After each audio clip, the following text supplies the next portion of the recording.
Alhamdulillahirabbil alamin. Wa bihi nasta'inu ala umuri dunya wad din. Asyhadu an la ilaha illallah wa asyhadu anna Muhammadan abduhu wa rasuluh. Allahumma shalli ala Muhammad wa ala ali Muhammad amma ba'd. Jamaah taklim kajian Ahad pagi yang insya Allah dirahmati dan dimudahkan oleh Allah Subhanahu wa Ta'ala. Bila kita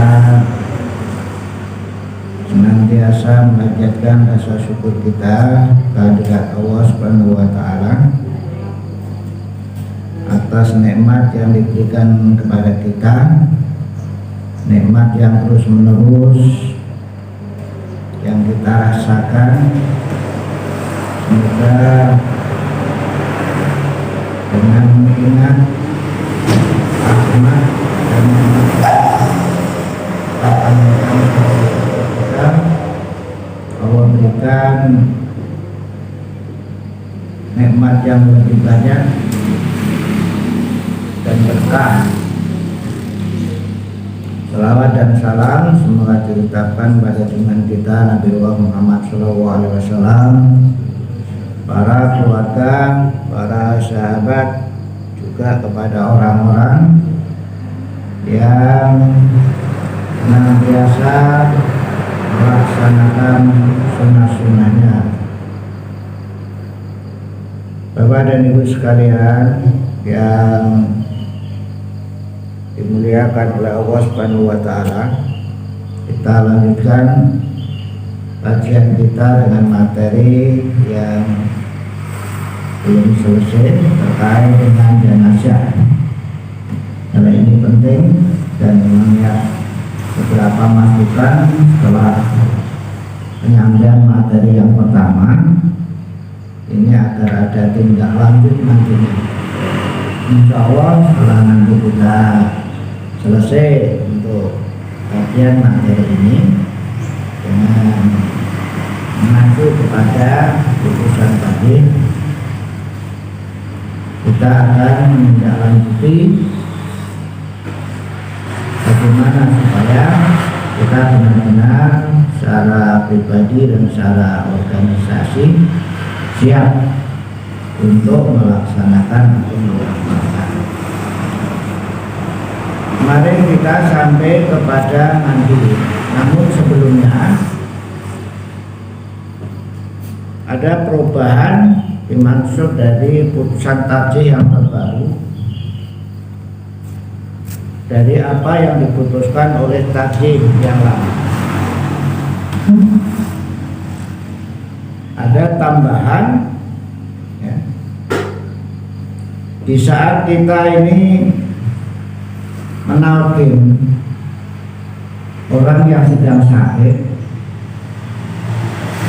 menjelang ajal sakaratul maut, maka begitu melihat sebagaimana yang kita yakini bahwa orang tersebut telah meninggal sebelum memejamkan mata, sebelum merapatkan mata isi malik, maka kita disunahkan untuk mengucapkan inna lillahi wa inna ilaihi raji'un. Jadi lafal dari putusan tadi yang semula dari item 6 summa idza mata faghamidu aina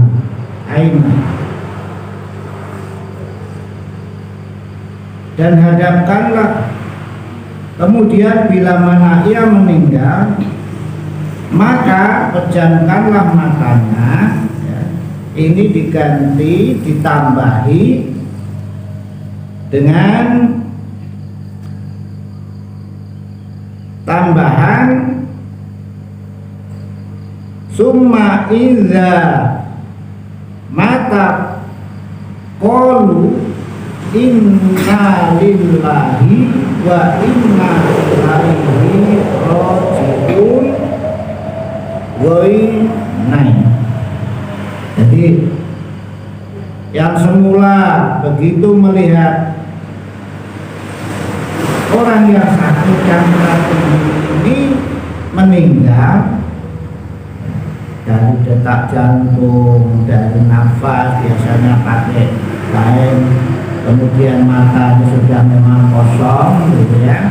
Nah, ini yang tadinya cepat dipejamkan, matanya diapakan dia pejamkan.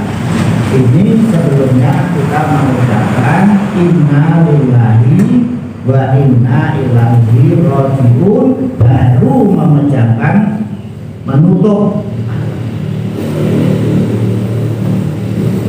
Kemudian mari kita lanjutkan terkait dengan memandikan jenazah. Tidak ada dasar dan tuntunan mengiringi memandikannya itu dengan sholawatan, tidak ada. Jadi oleh tarjih memutuskan bahwa itu tidak ada tuntunan atau dasarnya mengiringi dalam memandikan jenazah ini dengan sholawatan. Kemudian yang terputus materi kemarin adalah orang yang gugur, matinya gugur atau syahid dalam peperangan. Sekarang insya Allah sudah tidak ada boleh Allah. Tapi zaman Rasulullah ini adalah memang seringkali terjadi peperangan. Nah, orang yang gugur syahid dalam peperangan membela agama Allah cukup dimakamkan dengan pakaiannya yang melekat di tubuhnya tanpa dimandikan, tanpa dikafani, dan tanpa disolatkan. Jadi itulah keistimewaan dari orang-orang yang gugur di dalam peperangan membela agama Allah. Jadi cukup dimakamkan dengan pakaian yang melekat di tubuhnya, tanpa dimandikan, tanpa dikafani, dan tanpa disolatkan. Insya Allah apa yang menjadi bagiannya mereka-mereka yang gugur syahid di dalam membela agama Allah ini sudah ada jaminan. Yang kedua adalah orang yang wafat dalam keadaan berikhram seperti ini, seperti tahun ini misalnya dari di sana ya. Di sana entah itu di dalam melaksanakan haji ataupun umroh, di saat mereka masih menggunakan ihram ya, dirawat seperti biasa tanpa diberi wangian, tetap dimandikan ya, tapi tidak diberi wangian. Nah, berarti sudah ada nilai plus di hadapan Allah, di sisi Allah Subhanahu wa Ta'ala bagi orang-orang yang melaksanakan ihram. Dan itu sekalian, ihram ini dipakai adalah ada dua kegiatan. Yang pertama adalah kegiatan umroh, yang kedua kegiatan haji. Nah, wong sholat orang nganggo ihram, nganggo pakaian sempurna. Nah, di dalam ibadah umroh dan haji ini memang ada kegiatan fisik, ibadah fisik ya, yang tidak hanya lafal-lafal doa saja, tetapi memang membutuhkan kegiatan fisik, gerakan-gerakan fisik yang cukup berat. Nah, apalagi setelah tanggal 8 dalam rangkaian ibadah haji, sampai tingkatan 14 ini adalah kegiatan yang luar biasa, menguras tenaga. Tidak sedikit orang-orang di saat kegiatan seperti itu ini yang meninggal. Nah, meninggalnya orang-orang yang masih menggunakan ihram dirawat seperti biasa, dimandikan, disolatkan sama, tetapi tidak diberi wangi-wangi. Kemudian yang ketiga terkait dengan mandikan jenazah. Orang yang syahid selain dalam peperangan membela agama Allah, seperti melahirkan, tenggelam, terbakar, dirawat seperti biasa. Ini melahirkan, kemudian meninggal, ibunya meninggal, ini adalah termasuk kematian syahid, mati syahid. Kemudian tenggelam, ini juga termasuk mati syahid, dirawat seperti biasa. Kemudian yang keempat, jenazah janin yang telah berusia 4 bulan. Bayi menjero weteng umure iki wis 4 sasi luwih. Nek cara kalila kan 7 sasi mitone tingkep ya.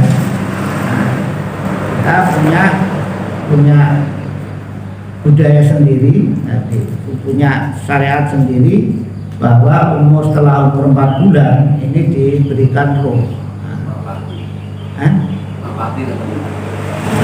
Jadi 4 bulan itu diberikan roh, dimasukkan roh, sehingga pada 4 bulan itu nek wong Jawa 7 sasi, ya kan?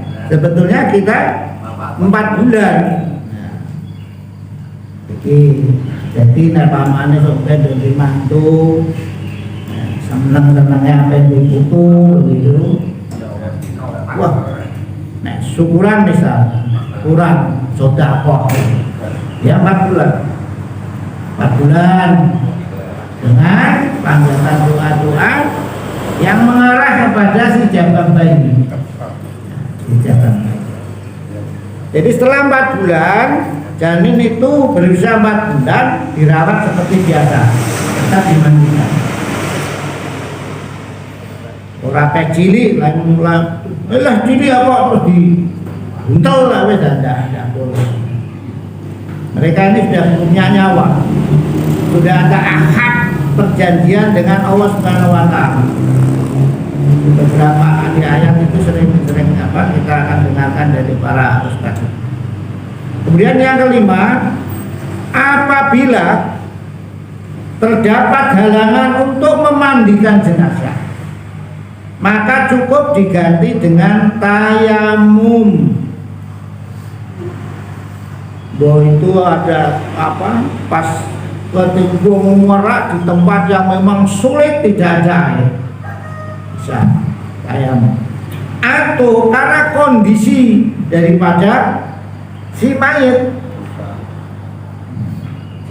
misalnya, atau ini halangan dari memandikan itu apa langkah itu? Es gampangnya nek angel buahnya sing tenanan. Nek nang kalilo dak krasa dia. Di kalilo ndak terasa. Kita mandi seenaknya. Kuat dalihnya jadi terus gitu aja. Tapi di Kanada dan sebagainya ini dibatasi. Karena memang keberadaan air bersih itu lebih mahal dari yang lain. Itu sulit. Dari bensin mahal air. Jadi wong itu nenong kene kados dina ping 3 kudu biajur dia mbah ra karuan kran gedene nek gede ra marem. Di sana memang untuk membeli air saja itu sudah mahal. Mulane saya pernah mendengar itu dari mahasiswa yang di mana itu, jadi mahasiswa Indonesia yang di TV Muhammadiyah itu Jadi orang yang paling boros menggunakan air di negara itu adalah orang Indonesia, para pelajar. Karena apa? Kulino adus setiap hari kan itu. Nah, kalau sana kadang 3 hari cuma di apa itu? Di apa sih? Nah, itu makanya Islam mengatur bagaimana supaya yang diberi nikmat air melimpah ini bisa memanfaatkan dengan baik. Gak koyo kolilo sumber lawange gedene sambo ning buaran tekan isor wis ora kena dienggo apa-apa, padahal itu misalnya diolah menjadi air bersih bisa. Isine itu sampah kabeh. Nah. Kemudian yang keenam, bagi orang yang memandikan jenazah disunahkan untuk mandi. Disunahkan untuk mandi. Lah iki dilakoni wong kalilo. Nek bar ngedusi, wong itu kae. Terus apa raup, yuh. Jadi itu padha di tempat seperti hampir tempat wudu. Di masjid bareng-bareng kae biur ngentekno. Sunahnya adalah mandi. Kemudian bagaimana jenazah yang ditemukan itu terpotong atau mutilasi, hasil mutilasi ya. Cukup disiram, dibungkus, lalu disolatkan bila itu diyakini adalah jasad orang muslim. Lalu diyakini itu jasad orang, sekarang kan usum kan, mutilasi kan usum, saking apa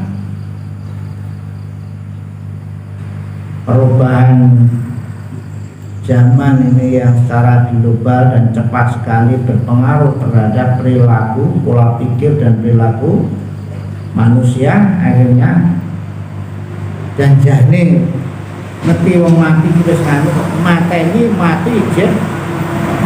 Tetapi ternyata pada zaman dulu ini sudah ada. Kita masih bisa mengenal. Jadi kemarin yang mau berangkat haji yang sudah di Medina ini sudah selesai. Kloter pertama sudah selesai ziarah di Uhud, Jabal Uhud. Kita masih mengenang, lalu membaca sirah itu bahwa dasar daripada Sayyidina ya tidak hanya mati begitu saja, tapi sampai di wis mati bedah dikunyah. Nah, ini sama dengan mutilasi.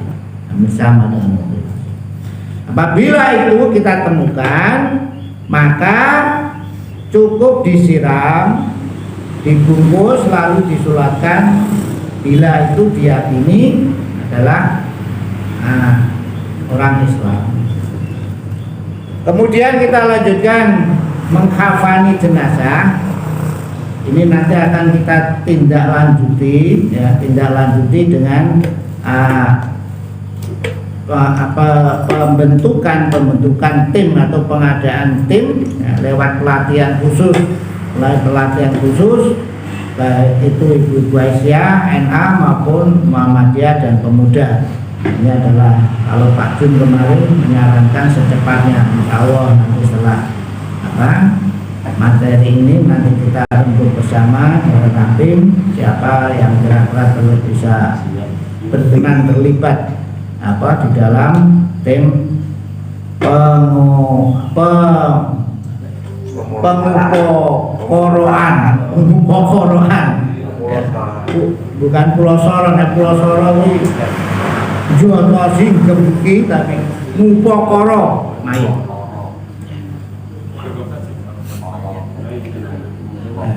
Ini nanti yang kita tindak lanjuti sana. Kemudian kita lompati aja. Nanti materi ini akan dimatangkan dengan ahlinya yang kita datangkan, ya, sumber narasumbernya kita datangkan dari yang ahli, kemudian bisa membuat kita ini secara teori dan praktek memahami. Kemudian terkait dengan sholat jenazah, Bapak Ibu yang saya hormati, dari majelis tajdid putusan yang pertama, putusan yang lama, ya, ini adalah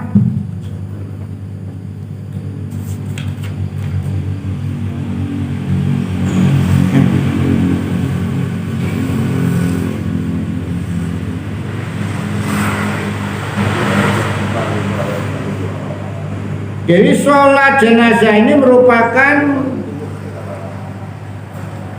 salah satu fardu kifayah bagi kaum muslimin dan muslimat.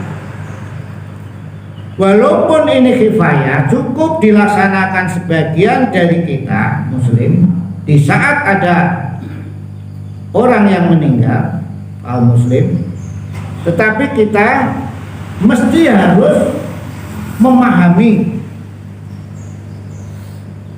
dan memiliki pengetahuan tentang sholat jenazah. Kadang-kadang ini kita lemah. Sebab apa? Sebab yang namanya sholat jenazah ini adalah bagian dari kita beramal ma'ruf nahi munkar.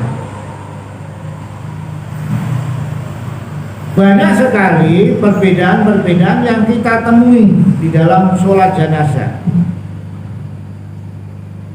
dari beberapa keyakinan kelompok, baik secara individu maupun secara kelompok. Oleh sebab itu kita pergunakan putusan tajdid yang menjadi acuan kita. Sepanjang kita ini mengacu kepada tajdid, insya Allah tidak ada salah. Kemudian yang kedua, sholat jenazah dapat dilakukan secara sendiri.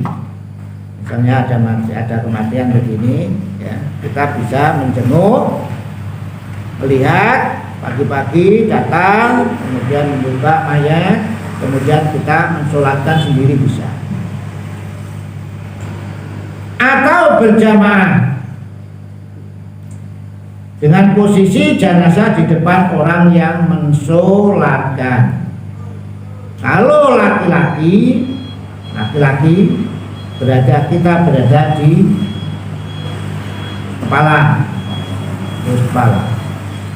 Bagi jenazah perempuan maka kita sholat, ya, tepat di antara pinggang seperti ini, pinggang di tengah.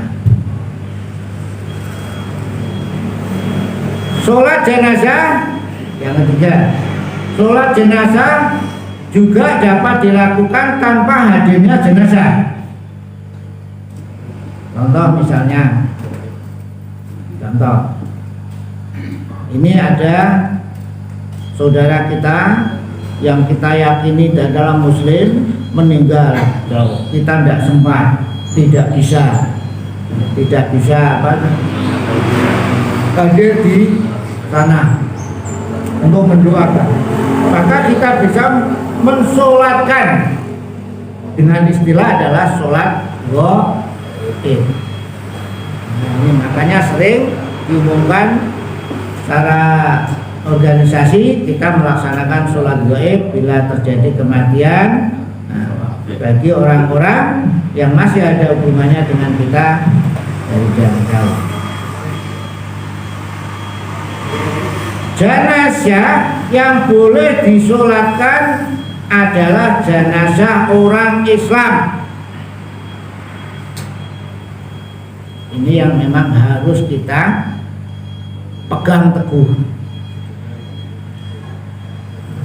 Nah, Islam itu bagaimana? Nah, ini yang pemahaman kadang-kadang berbeda. Kadang-kadang itu berbeda. Islam yang bersyahadat, pernah mengucapkan 2 kalimat syahadat, itu ya Islam. Bagaimana kalau mereka ini masih bercampur dalam kegiatannya hal-hal yang syirik?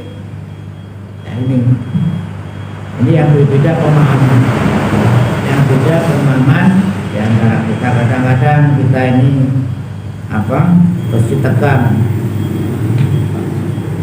bos mau aku tahu roh ini, aku roh surat pintu tok kok sewegal. Ini kadang-kadang kita akan mematikan langkah, sendiri, langkah di dalam dakwah. Ini masih sering kita lihat dari kalangan kita sendiri yang masih enggan untuk melaksanakan mengikuti sholat jenazah.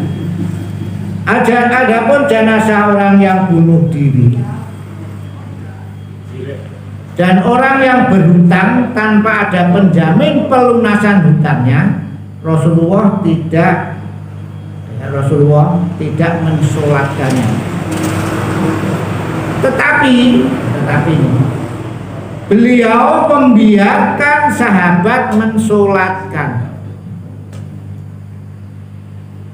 Jadi orang yang mati bunuh diri ke macam-macam, nabrak no awak nong truk ya iso, gantung ya iso, terbang layang bebas dari lantai berapa ya bisa, selulup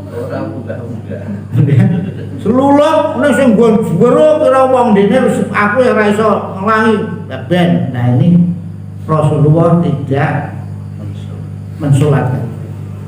Tetapi Rasulullah ini membiarkan para sahabat mensolatkan.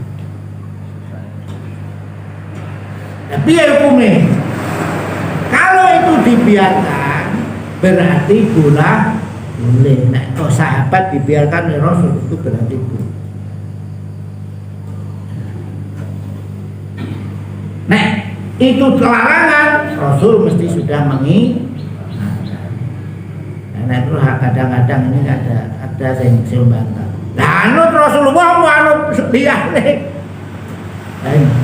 Padahal sahabat itu Rasul pun pernah menyampaikan bahwa kita pun manusia yang terbaik adalah para sahabat yang hidup pada masa Rasul. Sampai kepiye kita pernah mendengar cerita atau membaca tentang sejarah para sahabat, luar biasa.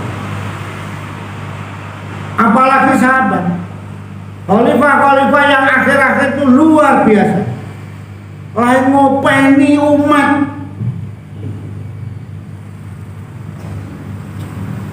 Pada saat awal-awal itu kekhalifahan diawali dengan Abbasiyah, melewat di era Abbasiyah sampai Islam memuncak, memiliki budaya yang sangat tinggi, menjadi acuan manusia dunia. Ini karena kehebatan para orang-orang di zaman ini. Sopo sing kuat dadi umat? Yang kuat dadi umat sopo? Kita kan pernah mendengar ceritanya saat Umar pakai double pakaian. Padahal pakaian waktu semua kan angel. Pakaian zaman saiki elek sithik terus dibuntel sak bong gitu kan. Diweno wong ya wis ora do gelem gitu kan. Tapi zaman dulu kan enggak. Diingatkan oleh sahabat. Akhirnya apa? Dia beristighfar, pulang ke rumah. Istrinya disuruh punya masih ada apa di rumah, kasihkan yang separuh untuk itu. Dielingno presiden waktu itu, dielingno karo masyarakatnya jangan berlebih-lebihan. Kenapa pakai dua baju? Ngilmu ngambil Pak. Padahal sekarang kan enggak, baju begini masih jeruk kaos, baju masih jas, kan begitu. Ketu jadi WI itu zaman Umar. Dileno, copot orang yang mengingatkan, tidak diapa-apakan, justru dia berterima kasih, dikasih bahan makan. Itu keibadannya para sahabat. Kita masih ingat di saat Abu Bakar Siddiq mengikuti menemani Rasul berada di Ghasur. Jero jopo kuwi wis berkeliaran musuh yang akan membunuh. Upamanya Abu Bakar tengok-tengok nang omah, gak kurang mangan. Dia sudah sukses, kaya. Tapi karena keimanannya bersedia mengikuti Rasul, meninggalkan segala yang ada di Mekah, yang dimiliki. Kira-kira apa ini? Kira-kira mobil ono omah, berdasi, pokoknya gampang ini apa yang ada di rumah lebih. Terus kon melu wong ulon doro. Makanya apa yang dilakukan oleh sahabat bisa kita contoh.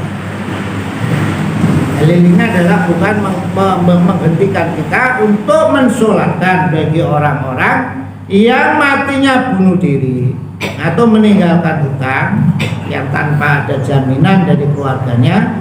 Walaupun Rasulullah tidak mensolatkan, sahabat mensolatkan, tetapi tidak ada larangan dari. Kemudian jenazah yang terpotong-potong bila ditemukan bagian dada dan diyakini sebagai orang Islam, tetap dirawat sebagaimana biasa. Cukup disiram tadi dalam mandikan, kemudian dibungkus dan dikuburkan, tapi sholatkan. Nah, jadi niku ngomongin jenazah yang sudah dikafani secara sempurna hendaklah segera disolatkan. Bila jenazah lebih dari satu lainnya, maka sebaiknya disolatkan sekaligus, orang terus diwi-diwi. Nah, kita pernah mendengar misalnya katakan dalam satu keluarga pik ya pokoknya pergi lah. Kemudian 3 di antara 4 itu meninggal. Iya, nah seperti itu. Nah, ini disolatkan sekaligus kecuali bila tidak memungkinkan. Tidak memungkinkan ini ada udur, dosai, nah ya katakan dari dosa.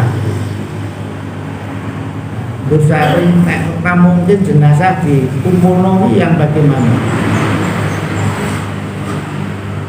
Misalnya katakan, jadi yang satu misalnya agamanya lain dengan Muslim, ini berarti udur syar'i, berarti tidak bisa dikumpulkan walaupun dalam satu keluarga. Kan ada keluarga ini yang laki-laki, ya, perempuan sama anaknya yang beda. Nah ini yang tidak boleh. Yang kedua misalnya katakan kondisinya ini sudah membusuk. Nah ini akan mengganggu jenazah yang lain. Nah ini yang tidak bisa, yang namanya untuk tidak memungkinkan. Bila bersamaan antara jenazah laki-laki dan perempuan, maka yang dapat diatur jenazah yang terdekat dengan orang yang mensolatkan adalah laki-laki. Ini laki-laki, jenazah laki-laki, kemudian jenazah perempuan ini ditaruh menyilang seperti ini di arah kiblat. Jadi orang yang mensolatkan ini posisinya di sini. Jadi yang didekatkan, yang dekat dengan orang yang mensolatkan adalah jenazah laki-laki. Sedangkan jenazah perempuan ditempatkan di arah kiblat, kemudian posisinya adalah di tengah-tengah kepala laki-laki. Nah, sehingga posisi orang yang mensolatkan dua-duanya mendapatkan. Solate wong lanang nyolati jenazah laki-laki berada di atas di kepala, kemudian perempuan berada di tengah. Bila terdapat lebih dari satu jenazah, maka yang ditempatkan yang terdekat dengan imam adalah laki-laki yang lebih soleh. Dalam misalnya seperti ini, bareng jel, ono mau papak gitu. Mana yang lebih soleh? Yang lebih soleh artinya adalah yang agamanya lebih di mata kita ini lebih baik. Itulah yang ditempatkan, gitu kan? Imam sholat, jenazah diutamakan seseorang yang ada hubungan kerabat dengan jenazah. Ini tuh. Kadang-kadang kita masih menggantungkan pada Mbah Mudik. Ya. Jadi sudah saatnya kita ini merubah. Dan alhamdulillah, insya Allah yang ada di lingkungan sini, di lingkungan Lebak Kulon ini sudah menerapkan ini. Jadi imam sholat ini dari keluarga, baik itu adalah anak menggunakan yang ada kemampuan untuk melaksanakan menjadi imam sholat. Dan ini harus kita mulai gairahkan. Setiap kali dari keluarga kita ada kematian, ada yang meninggal, maka di antara kita ini yang mengharuskan diri untuk menjadi imam. Makanya belajar dan memahami daripada tata cara sholat jenazah ini sangat penting bagi kita. Mesti bakal melakoni mesti. Karena apa? Di antara keluarga kita itu ada, kita punya keluarga. Nah, keluarga kita itu bukan malaikat, bukan setan, manusia yang diberi hidup dan mesti diberi kata mati. Maka kita harus. Kemudian makmum masbuk dalam sholat jenazah hendaklah menyempurnakan takbir kekurangannya. Misalnya biasanya kan Mbah Mutib atau imam nunggu ono sing wudu kan, wudu kadang-kadang kan terbatas itu. Sehingga harus menunggu. Tapi setelah ini imam mulai, ada yang baru datang dan dia ingin ikut melaksanakan sholat jenazah. Tapi sudah ketinggalan 2 takbir, tetap dia mengikuti, tetapi menyempurnakan kekurangan takbir. 4 kali tetap 2 kali tambah 2. Bacaannya berarti beda dengan imam. Ya, dia nanti kan ini. Bacaan yang pertama ada khusus yang bacaan tentang sholat. Sudah ada revisi dari tarjih. Nanti kita sampaikan. Sholat jenazah yang dapat dilakukan di dalam masjid, rumah jenazah, kuburan, ini di tempat-tempat lain yang memungkinkan. Nah, contoh begini misalnya, di masjid boleh. Nah, Rasul karena rumahnya dengan masjid, ya di masjid. Jadi masjid itu memang digunakan untuk mati-mati. Makanya masjid atas itu yang tengah, yang itu memang kosongkan nanti untuk sholat jenazah. Orang mungkin sholat jenazah atau munggah mendur kan tidak mungkin, gotongnya tidak bingung. Nah, kita kosongkan. Di rumah jenazah boleh. Saat ini saya ngakak ke masjid. Mereka omah ini, omah saya kan orang omah biyen. Omah biyen ini bentuk sunduk, saka wolu, diombo-ombo, ruang tamu itu lebih luas ya daripada kamar. Nek kamar itu ukuran 2 meter, 2 meter persegi, 2 meter kali 2,5 misalnya. Nah, nek ruang tamu ini biasanya begini. Nah, rumah Jawa. Nah, lebih luas. Tapi sekarang kan ciut-ciut, artinya tidak bisa menampung dan tempatnya sulit untuk melaksanakan sholat jamaah. Dikubur boleh, mensolatkan di kuburan boleh. Misalnya kita sholat di atas kuburan sendiri, tidak sholat jenazah, ini yang tidak. Dilarang sholat jenazah dalam 3 waktu. Antara lain yang pertama adalah waktu terbit matahari hingga naik. Terbit matahari hingga naik dalam waktu duha ya berarti naik. Iya, waktu duha. Awal duha. Jadi terbit matahari kerentuk. Mergo apa? Kita tahu orang Jepang, wong Jawa, aku ya sembayang. Ning sembayangnya nek wayang metune srengenge madhep wetan sedekep gitu kan. Itu sembayang katanya. Nah, itu menyamai. Memang tidak boleh diharamkan. Kemudian yang kedua, waktu matahari di tengah-tengah, wayah beduk luhur. Tidak boleh. Yang ketiga adalah waktu hampir terbenam hingga benar-benar terbenam. Jadi surup, ya surup ini tidak boleh. Lebih baik setelah nanti habis maghrib.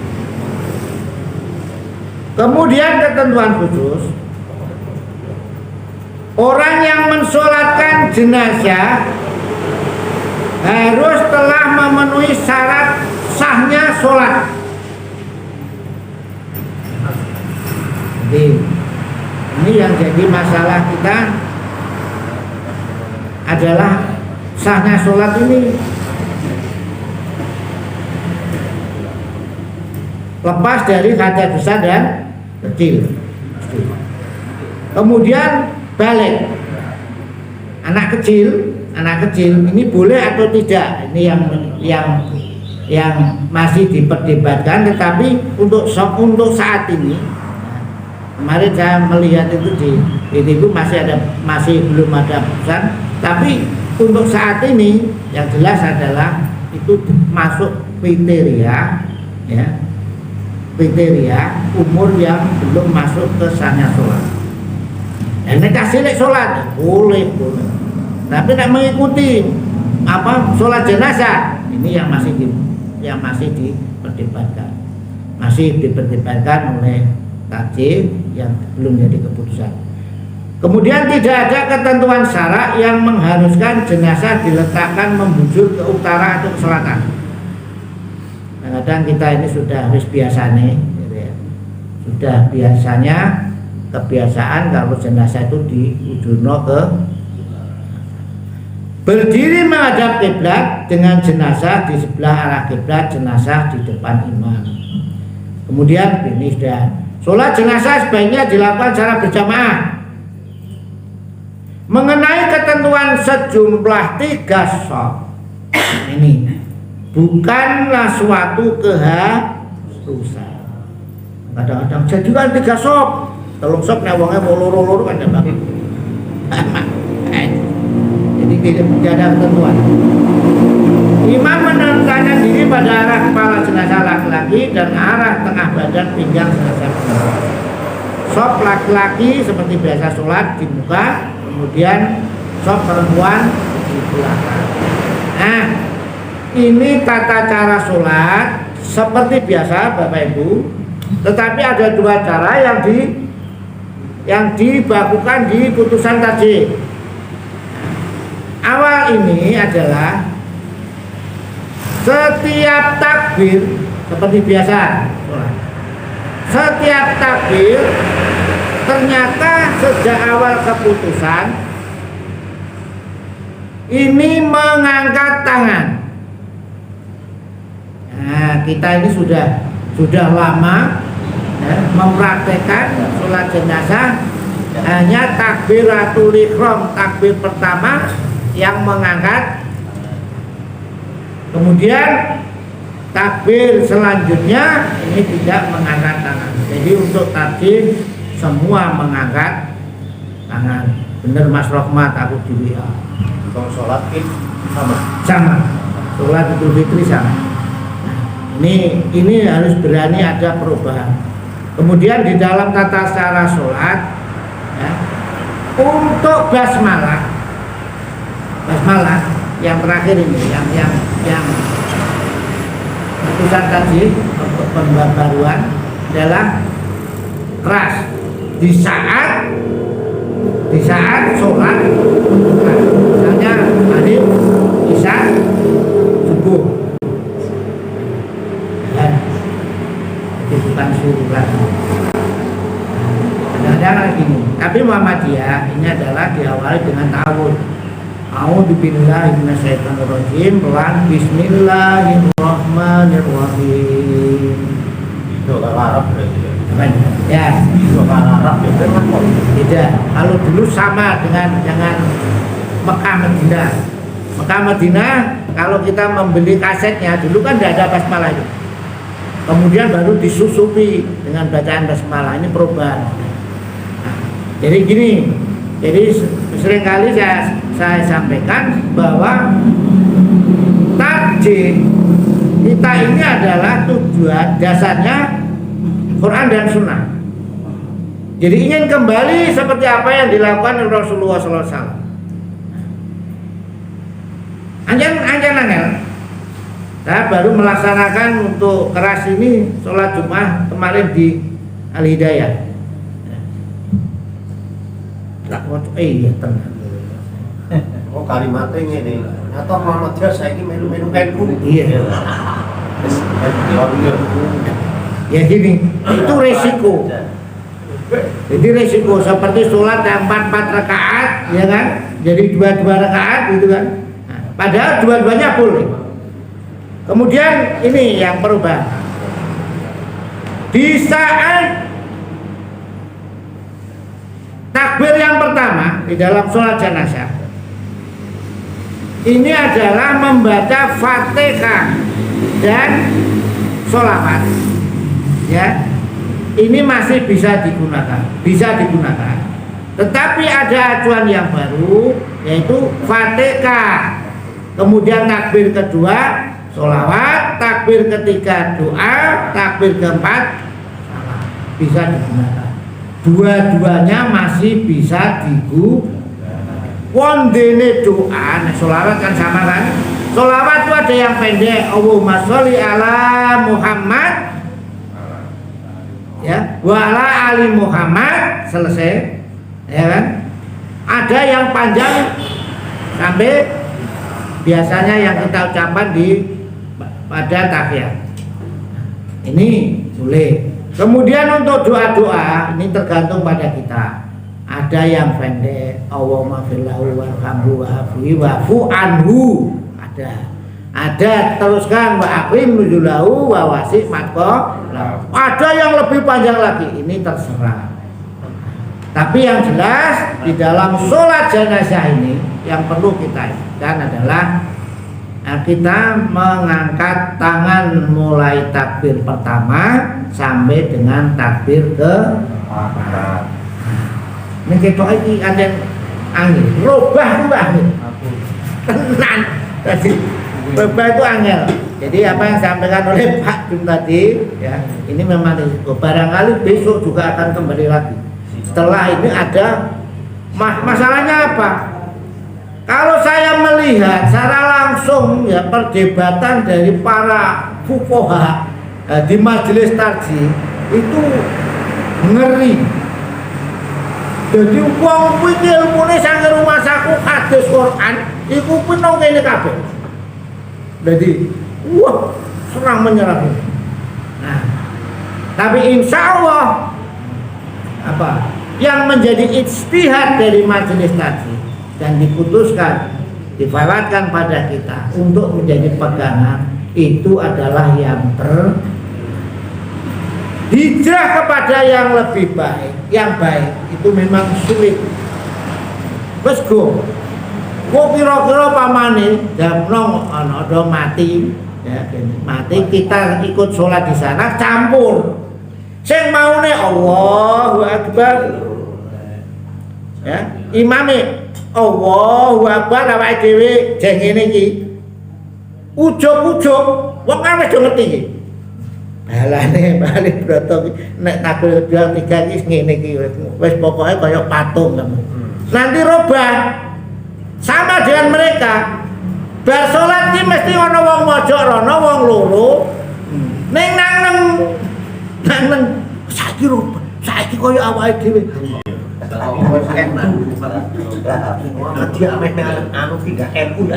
Saya berpikir iki mesti ada fitnah semua macam. Tetapi apakah kita harus apa? Harus takut dengan seperti itu? Kita itu yakin bahwa itulah yang terbaik. Yang terbaik. Jadi apa yang diputuskan oleh tadi menurut saya adalah yang terbaik. Kemarin malam narasumbernya kebetulan adalah Ketua Majelis Taklim Profesor Dr. apa itu? Terkait dengan tanggal kalender global Islam. Oh, gak tutup. Jadi ilmu falak yang begitu rumit ditayangkan di orang tutup kawaji. Dah tutup. Jadi ternyata adalah orang-orang seperti itu yang ada di atas kita, yang menyusun buku ini. Nah, ini adalah putusan yang terakhir. Ini yang terakhir. Ini yang kedua kalau tidak salah, ketiga kita kan apa? Yang terakhir ini sudah ada perubahan semua. Termasuk yang belum kami pelajari adalah banyak ya, ini ada fikih-fikih tentang seni budaya. Nah, seni budaya jelas Muhammadiyah sudah jelas ya, baik dalam putusan resmi, putusan takdirnya maupun setiap kali kajian-kajian ya, ini adalah muamalah duniawiyah. Jadi tidak ada kaitannya dengan ibadah, sepanjang ini tidak jauh menyimpang dari syar'i. Artinya adalah merangsang, memfasikan, kemungkaran dan sebagainya. Inilah bapak-bapak dan saudara sekalian yang dapat kita lakukan. Jadi harapan kami materi ini walaupun bukan bidang saya, tapi ini mendesak untuk kita sampaikan sehingga menjadi acuan pedoman kita. Ya, sekali lagi memang berat. Saya mengawali dengan basmalah kemarin itu pun berat. Kudu mengomingkem. Akhirnya juga ada yang tanya, "Duh, gimana? Nah, Bu, basmalah better." Ya boleh. Iya, terus tak linggih nang Joko, kemudian saya sampaikan alasannya. Insya Allah tidak menerima, jadi mereka benar-benar. Kalau begitu, ya kita harus rubah semua, ya insya Allah rubah kabeh kurang gampang. Nah, gitu. Tapi dari sedikit-sedikit. Boleh tanya Pak? Gitu.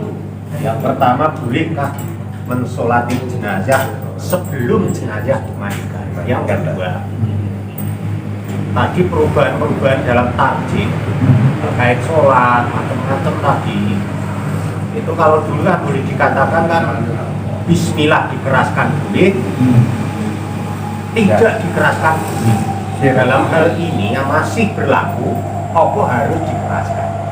Yang dulu memang dua, ya, diawali dengan tahu bismillah, kemudian bismillah, kemudian fatihah. Nah, ini jadi baru membaca fatihah.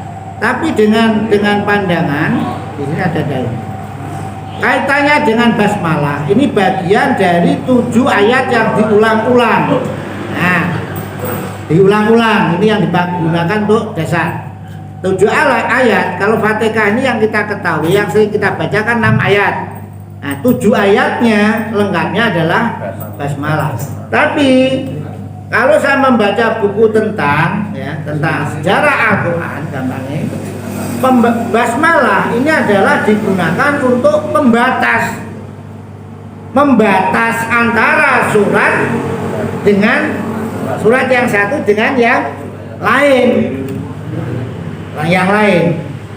Tetapi saat ini tadi menggunakan dasar itu, jadi basmalah, hadis yang mengatakan bahwa basmalah itu bagian dari 7 ayat yang diulang. Kalimatnya kok dan bisik Iya. Ya ini aja jadi besok kembali lagi ya bisa.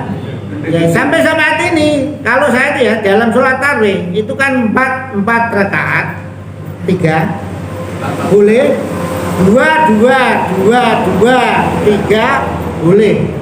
Kalau saya seminar di rumah misalkan sholat itu 4, saya lebih mantap 4. Tapi kalau ini paten kelihatannya. Jadi tidak ada sir boleh, jar boleh, tidak ketik. Jadi memang keras. Kalau dulu kan boleh, sir boleh, ya. Nah ini mari. Monggo mengke di. Ya jangan HP kok masalah malah. Ya memang kalau kita adidayat kemarin di alal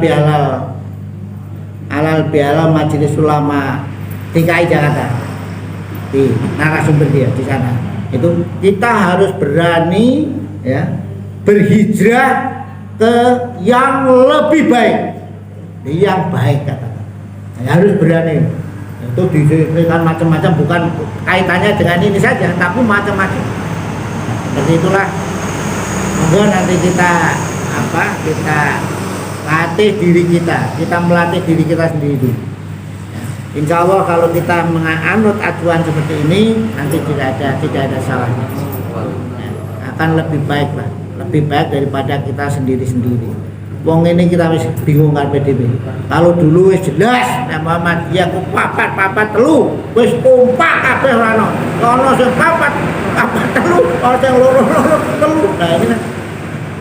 Dan macam-macam pemahaman kita kalau kita kembalikan kepada ini ya tajih insyaallah. Termasuk seni. Ya. Seni ono ki haram. Ini Muhammad benar. Mana yang benar? Karena keterbatasan kita, maka yang paling ideal bagi kita adalah menganut putusan saksi. Mereka adalah wakil-wakil kita yang akan menyelamatkan kita, bisa menyelamatkan kita dari hal-hal keterbelakangan, kekeliruan dan sebagainya. Ini Bapak dan Ibu sekalian, mohon maaf. Belum dijawab. Apa Mas? Yang mensolatkan mayit ya. Oh iya, mensolatkan mayit sebelum dimandikan boleh. Boleh misalnya kan ada bentuk pagi kan ya. Pagi datang gitu ya. Datang terus ada yang saudaranya dari jauh kemudian dia sholat di situ sendirian boleh. Tidak ada di sini, tidak ada penegasan, tidak ada penasaran, tidak boleh dia. Nyapi ya manis ya. Ya, secara umum idealnya begitu. Ideal karo anu kan lain. Itu bener mah itu baru tuh toh. Hmm. Itu kan baru tuh. Sama kan punya. Ning di kanjeng najis gitu ya. Nah, najis ini kan tidak membatalkan, yang membatalkan hadis. Jadi hadis ini misalnya ada najis kita tidak tahu juga. Mari kita akhiri dengan bacaan hamdalah dan sebagian majelis. Alhamdulillah. Subhanakallahumma wa bihamdika. Assalamualaikum warahmatullahi wabarakatuh. Waalaikumsalam warahmatullahi wabarakatuh. Assalamualaikum warahmatullahi wabarakatuh.